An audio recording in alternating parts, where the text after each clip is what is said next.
and welcome to another episode of The Defenders on Sunset TV. And in this episode, we are looking at a very important futuristic project which will give the navigational capabilities and the strategic value to our armed forces when it is implemented in its entirety. And this is a system which is commonly referred to in military parlance as NAVIC, the navigational system that India has set out to have in line with the other big powers, because we want to wean ourselves away from our dependence on countries like the United States, where in the past, on certain occasions when connectivity was not available, some of our missile tests did not register the kind of accuracy they are used to giving. We have two experts with us on the panel, and we have an expert connected with us on a Zoom call. So I'll start by introducing them. We have Air Marshal Bhatia, a double Veer Chakra, which is called VRC and BAR, also has the distinction of having been the AOC in C of Western, Southwestern, and the Central Air Commands, and a man with great experience and a battle hero. So we will take his inputs with regard to the Air Force and the use of navigational system. We have with us my good friend General Pannu, who has been the Deputy Chief of the Integrated Service Headquarters, as well as a pioneer with India's Defence Space Agency. And we have on a connection with us Dr. S. Pal, who is a former advisor of ISRO, and he claims that he was a founder of the NAVIC system. So I'll ask Dr. Pal the first question. Dr. Pal, sir, can you explain to us in simple terms what led the government to ask you and your team to set up the NAVIC system? What were your terms of reference, and how far are we in that path to achieve complete self-sufficiency with navigational system that our armed forces need in particular? Yeah, thank you. First, let me take you about the. We started the studies ourselves in ISRO in 1996, and then a presentation was made to sometimes in 2004 to then Chairman Dr. Madhav Nair, and also the Prime Minister Atal Bihari Vajpayee ji. Before that, we had a program called Gagan, GPS-aided geo-augmented navigation system, which was augmenting the GPS system. And when we were doing the studies, we had some 18,000 permutations combinations, and we also found out ourselves that we cannot go global, so we should have a reasonable constellation. And we went for some out of that, the present one was chosen by a committee, and which presented it to Chairman ISRO, Dr. Madhav Nair, and it was cleared by then Prime Minister.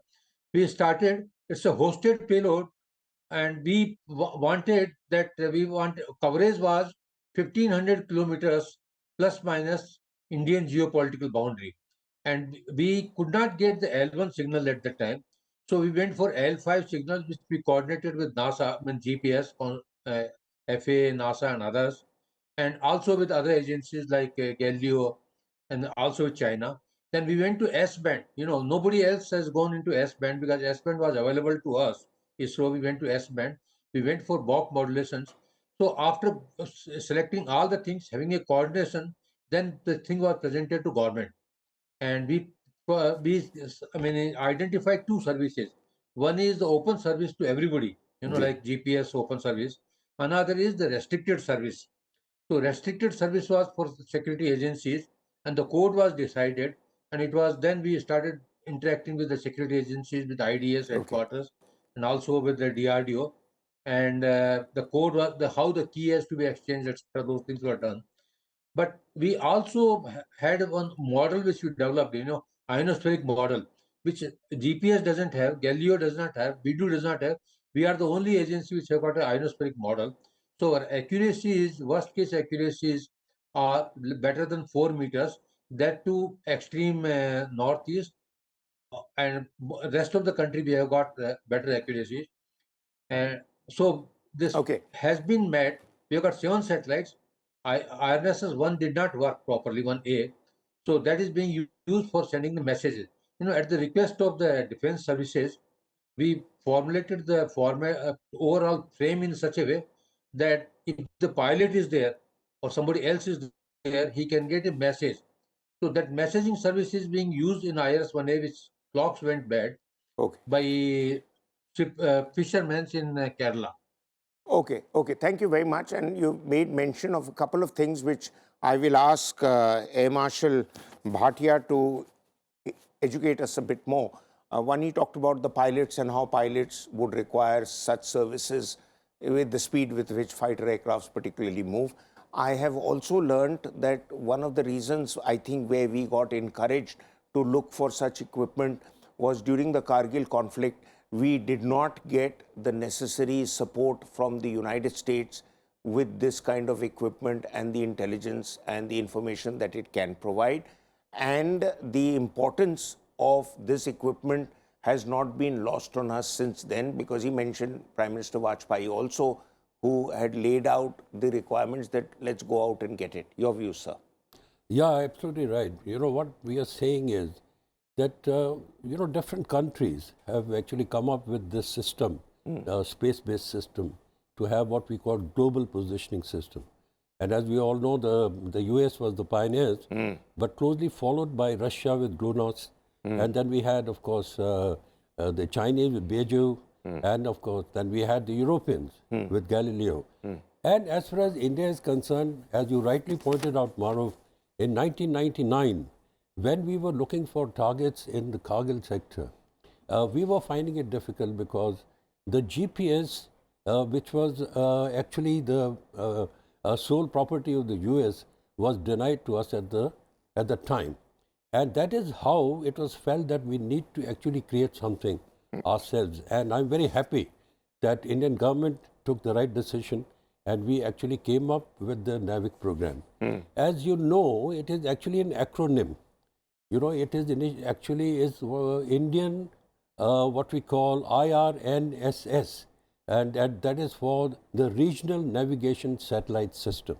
Why is it called NAVIC? Because NAVIC stands for actually navigation with Indian constellation. And the acronym is very apt because it also stands for sailor in Hindi language or a navigator for that matter. So this is how NAVIC has been given the name. But coming back to its application as far as the armed forces are concerned, especially where the Air Force is concerned, we need this for navigation because we fly at very high speeds in the fighter aircraft.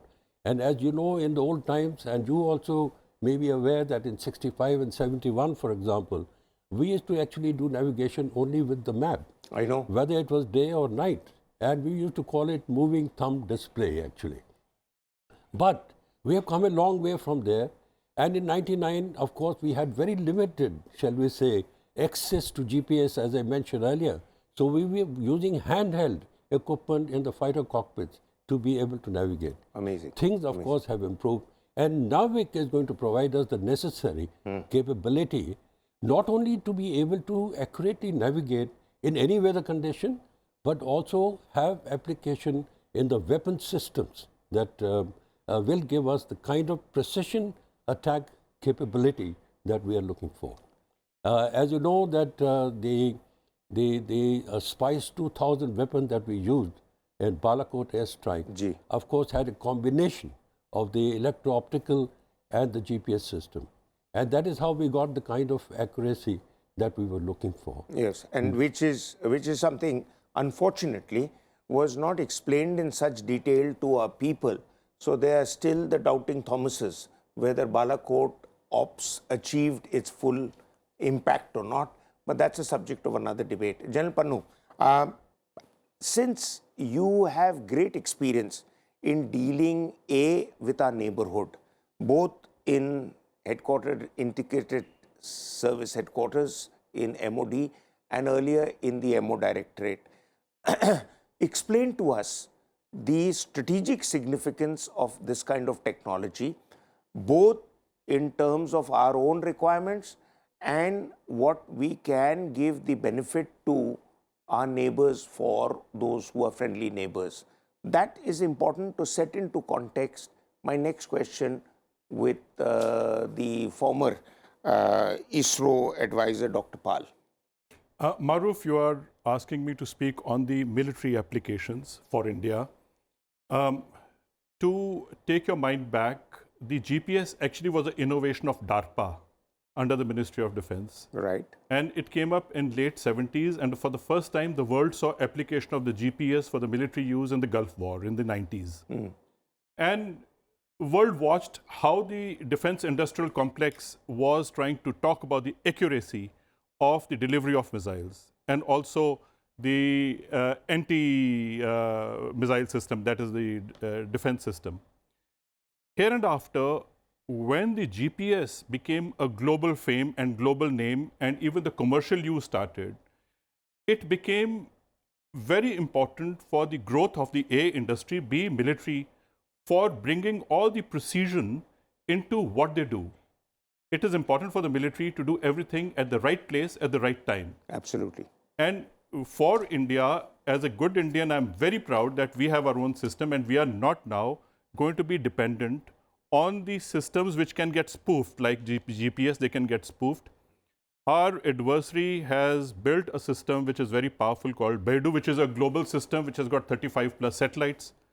The Russians have also put GLONASS with 24 satellites. The Japanese and the US put together also are collaborating in a manner so that in the Pacific and the Indo-Pacific or South China Sea, they have great resolutions because that is the area of interest for them. For India, the source of concern is that we need to have a very secure military-grade PNT, that is the positioning, navigation, and time. And these can only be given to us through our own indigenous satellite system, IRNSS, which has been spoken about. But more important is that it has got an open domain and it has got a restrictive domain, which is, I think, on the 2-band that it works, would give us a better accuracy than most of the military-grade PNT satellites would give us. But Pakistan has built the entire system based on the system of Beidou. Really? And therefore, the Beidou access is available to them. So therefore, our competition with both our adversaries is IRNSS or NAVIC system vis-a-vis Beidou with both our adversaries. And I think that is a challenge. It is not so much whether the GPS would be available or will be spoofed or not, but I think we have to look at the security and the hardening of the system, which is Beidou. And that is a complication that we have to deal with. All our future precision battles are going to be fought on the system that we would own.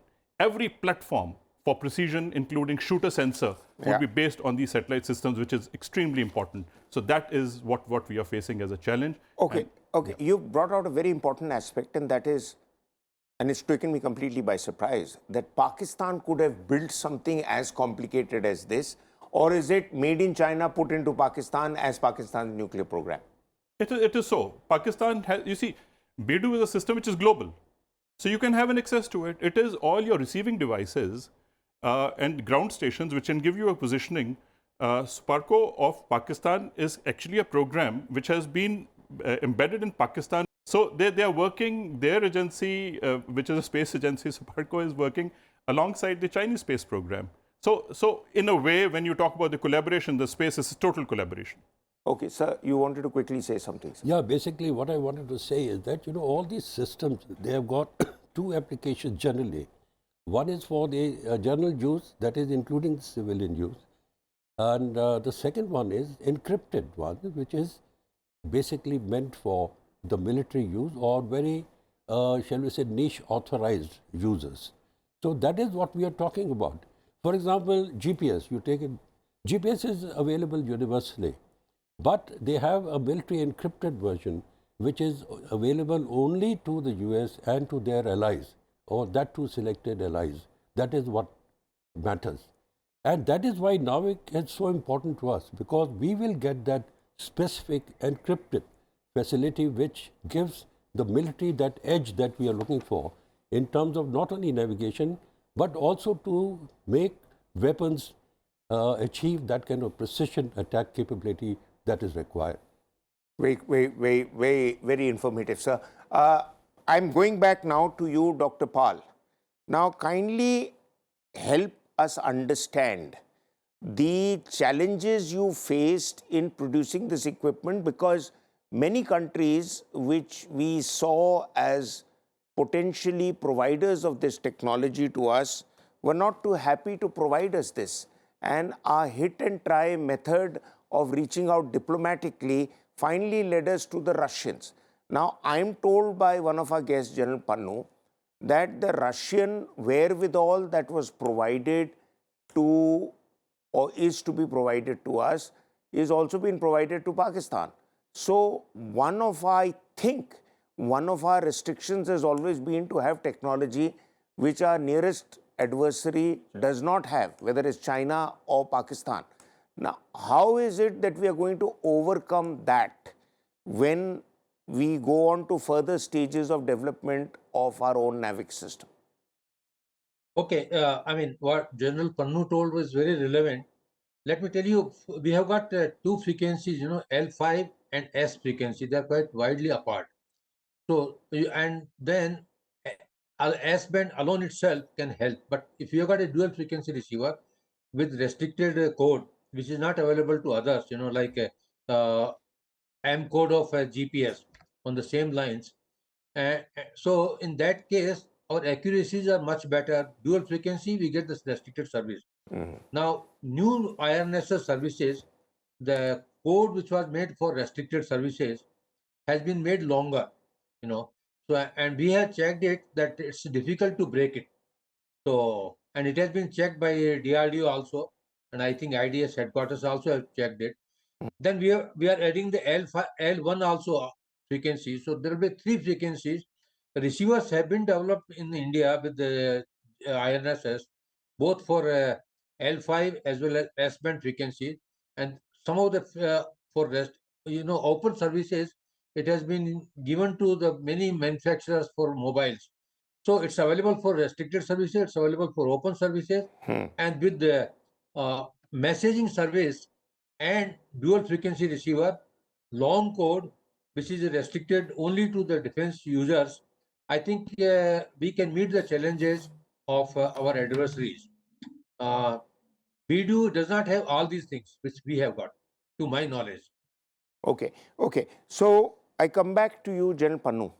Now, please help me understand the difference between a GPS system and the NAVIC system, because I am given to understand that the GPS system is preferable to be used in densely built areas, whereas the NAVIC system goes a step further to try and provide us pinpoint accuracy.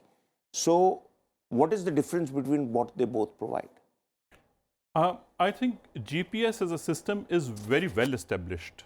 Over a period of time, it has been put into trial and it has gone into many cycles of revision. And also the global coverage with more number of satellites gives that kind of accuracy and coverage. Whereas as far as the IRNSS is concerned, at the moment we have only 7 satellites which are working. Certain ground stations are still settling down. And I suppose once they all settle down and we will have a better positioning of triangulation, I suppose on the Indian subcontinent and 1500 kilometers, while the Navy will have a problem beyond a point because it is only covering 1500 kilometers, in the closer Indian Ocean region, of course, Navy would benefit. But also, I think more than anything else is the Indian logistics system, where it is important for AIS 140 application has to be on NAVIC. So therefore, the entire logistics are also going to work on it. So GPS will not be able to do all that, which largely to run the economy, to run the military programs on it. I suppose we need this IRNS system to really come up to a point where the dependency shifts from the GPS. While the GPS would remain, IRNS also would expand. And also, I think there is a technology collaboration which is happening between the GPS and the NAVIC. And that will also firm in so that there will be an easy switch. And getting a direct connectivity on the mobile is also still, I think, work in play. So I suppose with all this happening, over a period of time, we'll achieve what we want to achieve. Sir, you are eager to make a point, but let me also add to the point. Pehle aap bol lijiye, then I'll ask a question. You know, basically what I'm saying is, as General Panu brought out, presently, you know, with 7 satellites, our coverage is the Indian landmass and say 1,500 kilometers across the borders. But as you know, there is a program to launch more missiles, satellites, so that we will have about 11 satellites in the near future. And that will give us the coverage which will extend up to 5,000 to 6,000 kilometers beyond our Indian landmass. And that is where everybody is going to benefit, especially the Navy and in the Indian Ocean area. No, I want to ask you about the Indian Air Force, sir. You know, the Indian Air Force is first class. We don't have any doubt about it. But the Indian Air Force can even now achieve at least its immediate objectives with the systems that would be available to us. Is that correct or not? Navy, of course, will eventually, as part of Quad and everything else, operate in a much, much larger space. And when it's operating with other friendly countries like the United States, obviously the Navy will be given satellite communication benefits by the US. So, do we need to go ahead and create something for the Navy when the facility is already available?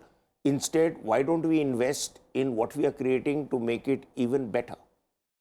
Basically, as I mentioned to you, that you know all these GPS systems that we have discussed basically have 2 applications, that is civil and military.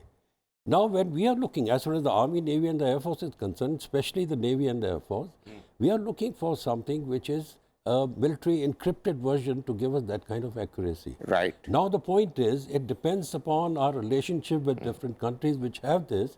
If you're going to use their system, as to what our relationship with them at that point of time is, and whether this will be available to us or not. So, there is a point that we need to be self-sufficient in the long run. And I think the Indian government is working towards that. I would like to mention here that there is a program now which is starting, it's in the offing, where the NAVIC system is going to be enlarged to actually what we call the GINS, that is the Global Indian Navigation System. It's called GINS.